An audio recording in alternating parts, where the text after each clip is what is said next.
오늘은 하나님 마음에 합한 사역 마지막 과인 그리스도인의 인격에 대해서 말씀을 전하도록 하겠습니다. 인격이라는 사전적인 의미를 찾아보았더니 사람이 사람으로서 가지는 자격이나 품격을 말한다고 합니다. 그러나 종교적인 의미로는 신에 대하여 인성을 갖춘 품격을 말합니다. 다시 말해서 인간의 인격은 그 기준이 하나님께 있다는 것입니다. 이것은 하나님이 원하시는 인격이 있다는 뜻입니다. 에베소는 바울이 3년을 머무르면서 선교 활동을 했던 곳으로 당시 아데미 여신을 숭배하는 우상의 중심지이자 많은 마술사가 활동하던 곳으로 영적으로 타락한 도시였습니다. 본문은 그러한 상황에서도 그리스도인들이 서로 사랑하며 복음을 증거하며 그리스도의 분량까지 성장해야 한다고 말하며 교회의 일치와 성숙한 신앙에 대해 이야기하고 있는 것입니다. 그리스도인의 인격의 완성은 예수 그리스도의 장성한 분량에 이를 때까지입니다. 또한 이것은 개인이 감당해야 할 문제가 아니라 신앙 공동체 안에서 서로 권면하며 가르치고 함께 배우고 도달해야 하는 문제입니다. 첫 번째, 믿음과 인격의 관계에 대해서 한번 살펴보도록 하겠습니다. 믿음이란 인격과 인격 사이에 가장 고급한 신뢰 관계를 말하는 것이고 구원 얻는 백성이 하나님과 갖는 관계를 믿음이라고 하기 때문에 우리는 믿음이 하나님과의 관계에서 얻어진 것이며 그래서 믿음이 시작되려면 하나님께서 먼저 구원을 베푸셔야만 가능한 것입니다. 우리가 구원을 얻는다는 것은 하나님 편에 선다는 것이요 하나님을 아는 것이요 하나님과 화목한다는 것입니다.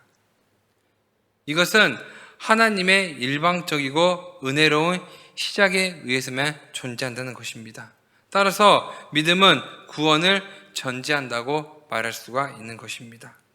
이때에 구원은 하나님을 아는 것을 가장 중요한 특징으로 하고 그래서 구원을 전제한다 함은 하나님을 알게 하고 화목하고 교제함을 필수 조건으로 가지고 있는 것입니다. 그래서 구원을 논쟁할 때는 성경 어디에서나 이야기하고 있듯이 에베소서 2장 8절에 있는 말씀 보시면 너희가 믿음으로 구원을 얻었나니 이것이 너에게 난 것이 아니요 하나님의 선물이라 행위로 말미암는 것이 아니니 자랑할 수 없느니라 라고 말하고 있는 것입니다. 그런 차원에서 믿음은 하나님 쪽에서 시작하심으로 우리에게 구원을 주시는 은혜가 되는 것입니다. 구원이라는 것은 더럽혀진 종이를 찢어버리고 새 종이에 다시 그리는 고장난 기계를 고치는 것, 또한 벗겨진 칠을 새로 칠하는 정도가 아니라 처음에 만든 인류를 인격 대 인격의 대상으로 고급한 대접을 하시고 인간의 잘못으로 인한 인간이 망가지는 것이 아니라 그 잘못을 고치며 회복시켜 하나님이 인간의 그의 형상대로 만드신 원래 목적을 이루시는 과정 속에서 구원하는 일을 더해서까지 사람들로 하여금 하나님을 알며 또한 하나님이 원하시는 그의 형상의 수준에 오르게 하기 위한 것입니다. 하나님이 온 천하 만물을 만드시고 지으신데 6일밖에 걸리지 않으셨습니다. 6일밖에 안 걸렸는데 비해 신구약 역사는 몇 천 년인지 우리는 정확히 알 수가 없습니다. 그 말은 곧 인류의 전 역사에 걸쳐서 하나님이 일하고 계신다는 이야기입니다.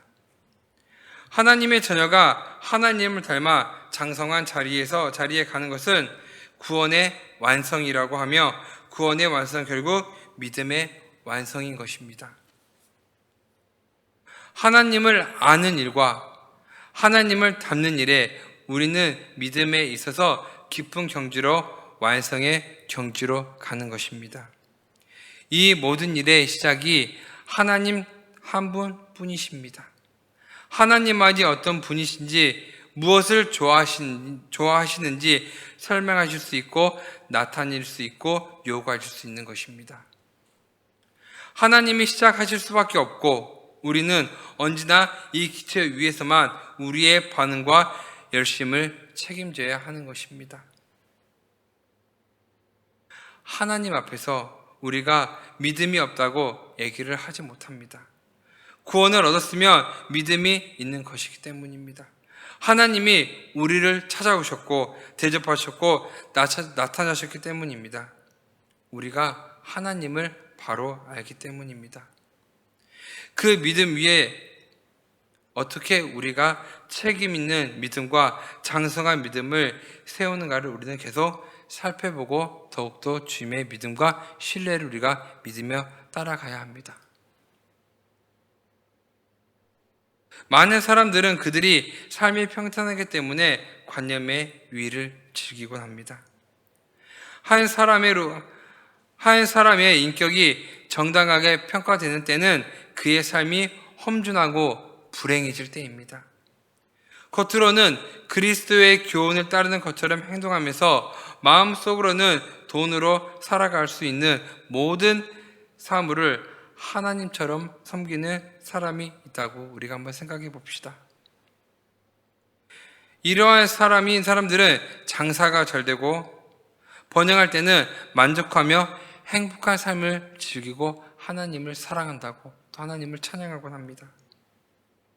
그러나 사업이 실패하고 모든 재산을 잃어버리게 되면 그가 고백한 신앙은 사나운 광풍 속에서 바로 날아가 버릴 것입니다. 많은 사람은 자신의 생애가 불행해지면 하나님을 바로 저주하곤 합니다. 이러한 태도는 그들의 삶이 모래 위에 건축된 것임을 보여줍니다. 약한 기초 위에는 튼튼한 건물을 세울 수가 없습니다. 튼튼한 기초를 놓음으로써 튼튼한 건물을 세울 수 있는 것입니다. 목사님께서 주일날 말씀하셨듯 우리가 욥을 본다면 욥은 어떠한 고난과 역경이 닥쳐올지라도 오로지 하나님을 믿고 하나님을 의지하였기 때문에 또 하나님께 더욱더 기도하며 나아갔기 때문에 욥이라는 사람은 하나님께서 더 큰 복을 채워주신 우리가 볼 수가 있습니다. 우리가 아무리 어렵고 힘든 상황 가운데서도 우리가 하나님을 사랑한다고 고백하고 하나님의 말씀을 우리가 믿으며 그 말씀을 우리가 순종하며 살아간다면 하나님이 더욱더 큰 축복으로 채워줄 줄 믿습니다. 마태복음 7장 24절 25절의 말씀 제가 한번 읽어보겠습니다. 그러므로 누구든지 나의 이 말을 듣고 행하는 자는 그 집을 반석 위에 지은 지혜로운 사람 같으니 비가 내리고 창수가 나고 바람이 불어 그 집이 부딪히되 무너지지 아니하나니 이는 주추를 반석 위에 놓은 까닭이요. 아멘. 이렇게 말하고 있습니다. 우리의 믿음의 반석의 집은 우리가 더욱더 견고한 하나님의 말씀 위에 반석 위에 세워야 될 줄로 믿습니다. 예수님을 인생의 안내자로 삼고 행위로서 예수님의 교훈을 받아들이는 사람은 아무리 무서운 폭풍이 불어오더라도 능히 이겨낼 수가 있습니다. 굳건한 성품과 인격을 갖추기 위해서는 우리의 삶을 튼튼한 기초에 놓고 예수님을 닮아가야 할 것입니다. 우리 성경 갈라디아서 5장 한번 찾아보시겠습니다. 갈라디아서 5장 22절 23절에 있는 말씀 다 같이 한번 읽어보겠습니다. 갈라디아서 5장 22절 23절입니다. 성경에 9가지의 열매가 나와 있는데요. 갈라디아서 5장 22절 23절에 있는 말씀입니다. 찾으셨습니까? 갈라디아서 5장 22절 23절 우리 다 같이 읽겠습니다. 오직 성령의 열매는 사랑과 희락과 화평과 오래 참음과 자비와 양성과 충성과 온유와 절제니 이 같은 것을 금지할 법이 없느니라. 우리는 우리의 삶을 튼튼한 기초에 놓고 예수님을 닮아 성령의 9가지 열매를 맺으시기를 바랍니다. 사무엘 스틸즈만은 이런 말을 한다 했다고 합니다. 생각을 심어 행동을 거두고, 행동을 심어 습관을 거두고, 습관을 심어 인격을 거두고, 인격을 심어 운명을 거둔다 라고 말을 했다고 합니다.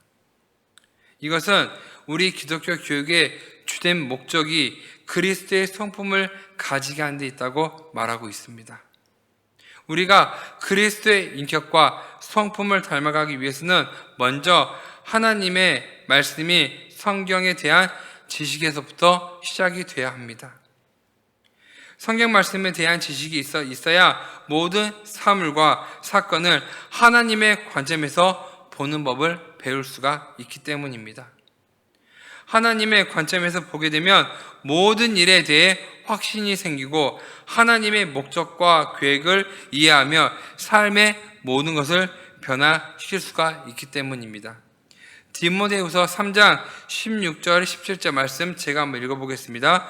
모든 성경은 하나님의 감동으로 된 것으로 교훈과 책망과 바르게 함과 의로 교육하게 하기 위한 유익하니 이는 하나님의 사람으로 온전하게 하며 모든 선한 일을 행할 능력을 갖추게 하려 함이라 라고 이야기하고 있는 것입니다. 확신은 영적인 습관을 유지하도록 동기를 제공합니다. 좋은 습관이 반복될 때 그리스도의 닮은 성품을 나타나고 하나님의 뜻을 이해함으로써 믿음 가운데 확신이 있는 행함이 가능해지는 것입니다. 또한 하나님께서는 하나님의 아들인 예수님을 믿고 아는 것이 하나가 되어 모든 사람이 그리스도의 장성한 분량에 이르기를 원하시기 때문입니다. 골로새서 1장 28절 말씀에 우리가 그를 전파하며 각 사람을 권면하고 모든 지혜로 각 사람을 가르침은 각 사람을 그리스도 안에서 완전한 자로 세우려 함이니라고 이야기하고 있습니다. 그런데 그 예수님의 인격을 전하고 구원으로 인도하는 일은 우리의 능력으로 할 수 있는 것이 아닙니다. 그것은 오직 내 안에 성령이 임하며 먼저 그리스도의 인격을 가질 때 비로소 가능한 것입니다. 우리 마지막으로 하나님의 인격에 대해서 우리가 말에 대해서 이야기하도록 하겠습니다. 하나님을 믿는 자들로서는 바로 하나님이 원하시는 우리가 또한 언어 생활을 해야 합니다. 언어에서부터 사람의 인격이 거의 나타나곤 합니다. 우리가 저번에 말씀드린 것처럼 우리는 하나님이 원하시는 언어, 하나님이 원하시는 말, 사람을 사랑하며 사람을 축복하며 또한 사람을 능히 이롭게 하는 우리는 이야기를 해야 될 줄 믿습니다. 남을 비판하며 남을 원망하는 말들은 하나님이 절대 좋아하시는 말씀이 아니십니다. 말씀에 어떻게 한 구멍에서 단물과 쓴물이 같이 나오겠냐고 하나님 말씀하고 계신 것입니다.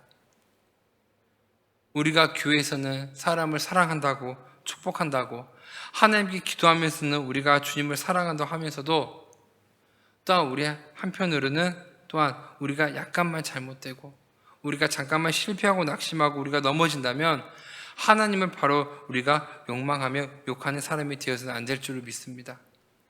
우리의 언어부터가 그리스도인을 우리가 믿는 사람이라면 우리의 언어가 먼저 하나님을 정말로 사랑하는 그런 말들이 우리 입에서 나와야 될 줄을 믿습니다.